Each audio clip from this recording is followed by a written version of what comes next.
Hey everyone, welcome to today's Explainer. We're diving into basically the ultimate magic trick today, right? Shifting from working for your money to having your money work for you.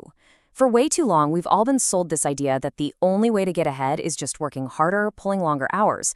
We'll scratch that. Today, we're finally putting down those heavy buckets of water you've been carrying to the village your whole life.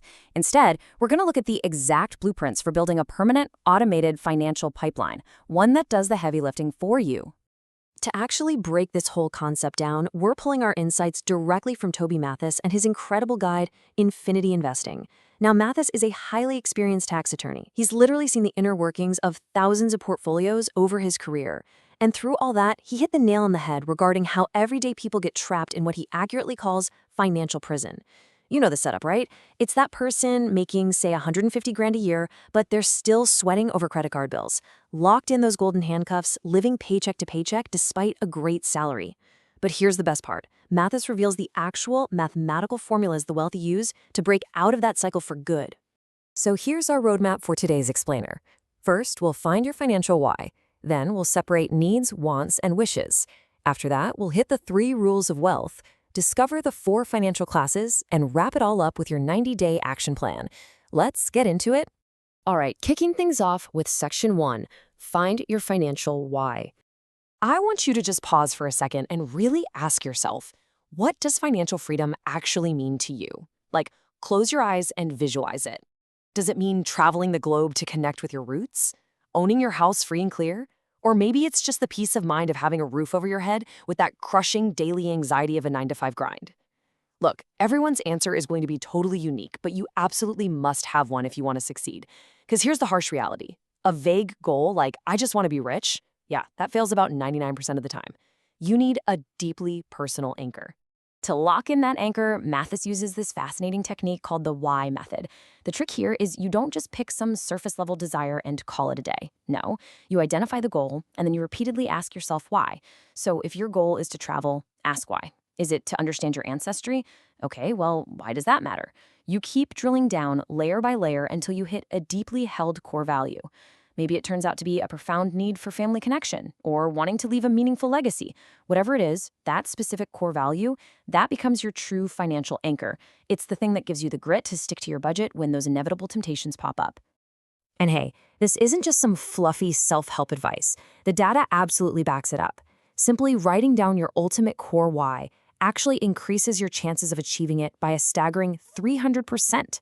I mean, that is a massive statistical advantage. Mathis warns that without that written clarity, you're essentially just a rudderless ship out in a storm. You'll get blown off course so easily by aggressive advertising, peer pressure, or just old bad financial habits. Writing it down makes it real. It's an absolute game changer. Moving right along to Section 2, needs, wants, and wishes. Okay, so once we have our core values locked in, Mathis strictly categorizes our spending into 3 very distinct buckets. This is how you manage assets effectively. First up, needs. These are your absolute base survival requirements. Think about what you'd literally need if you were suddenly stranded on a desert island. Basic water, simple food, some kind of shelter. Then you have wants. This is how you prefer to live, taking nice vacations, hitting the movies on a Friday night, driving a comfortable car. And finally, wishes. These are those ultimate perfect life scenarios, like owning a second home in the mountains or maybe fully funding a charity. You absolutely have to know the difference between these 3 if you want to stop the financial bleeding. Now, the real distinction, the make or break moment, comes down to how you pay for that middle category, your wants. People who stay stuck in financial prison get caught in what's known as the losing loop. They pay for their lifestyle wants using their direct labor, their everyday sweat equity. And man, it's just a relentless hamster wheel that only spins faster the more stuff you buy. But the wealthy, they operate completely differently. They use the income generated by their assets to pay for their wants. They literally never trade their limited time or physical labor directly for luxury. Which brings us perfectly to Section 3, the 3 rules of building wealth. Rule number 1 is beautifully simple, but honestly, it requires immense discipline. Your income buys assets, period. When you get your paycheck, that money does not go toward a brand new car that's going to rapidly depreciate, or a fancy boat, or any other liability that just drains cash right out of your pocket. No, it goes straight into buying an asset, something that will actively pay you back, like a piece of real estate or a highly stable dividend-producing stock. Then we hit rule number 2. Assets pay expenses. As you start stacking up these assets from Rule 1, they begin generating their own steady flow of cash. This is what Mathis calls infinity income. You take this newly created passive income and you use it to cover your base survival needs. And here's the magic moment. When the cash flow from your assets completely covers your basic food, water, and shelter, you've just hit your first major milestone of real freedom. At that point, technically speaking, you never actually have to work another day in your life just to survive. And finally, rule number 3, assets pay liabilities. You want that gorgeous Maserati or a massive house with a pool? Mathis says, hey, go for it, but there's a catch. You must use your asset income to pay for it. You build the income pipeline first, and then you let the pipeline pay for the toys. You never, ever use your direct labor to buy luxury. If your assets aren't generating enough cash yet to afford the fancy car, well, you simply don't buy the fancy car yet. Makes sense, right? Let's look at Section 4, your 4 financial classes. All right, knowing these rules, let's figure out exactly where you land on this ladder. You can mentally check off the boxes as we go. First, we have the serf. A serf has zero passive income. If they stop working, they can't afford their basic survival needs. And fun fact, historical data shows medieval serfs actually got more days off than the modern American worker. So yeah, it's a rough place to be. Next up is the apprentice. They have enough passive income to cover their basic needs, but not their lifestyle wants. Then comes the knight. A knight has accumulated enough assets to pay for both their needs and their lifestyle wants. They are truly 100% financially free. And at the very top is the steward.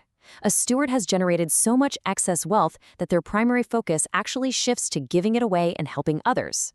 All right, let's get practical with Section 5, the 90-day action plan. Look, we do not want you stuck as a serf. So here are your immediate, tactical steps to start elevating your financial class right now. Week 1, open a commission-free brokerage account. Seriously, it takes like 15 minutes online. Week 4, start paper trading. If you haven't heard of this, think of it like a flight simulator for investors. You're using real market data, but fake money, so you learn the ropes without risking a single dime. Week 8, start identifying highly stable dividend-producing stocks. And by week 12, you're going to begin applying a strict allocation strategy with your actual real capital. So what exactly is that allocation strategy? It's the 1-to-9 ratio. If you're a beginner and you're building up your first $50,000, the math is incredibly simple. For every $10 you invest, $9 goes into a solid dividend stock, and $1 goes straight into your cash reserves. This does 2 things. It systematically builds your wealth engine to generate that infinity income, while simultaneously weaving this unbreakable safety net for any unexpected emergencies or future market opportunities. Okay, so everything we've covered today really boils down to one final, absolutely critical question. Are you going to wake up tomorrow and carry those heavy buckets of water to the village again, or are you going to start building your permanent pipeline? The choice and your entire path to infinity income begins the moment you define your why, so it's yours.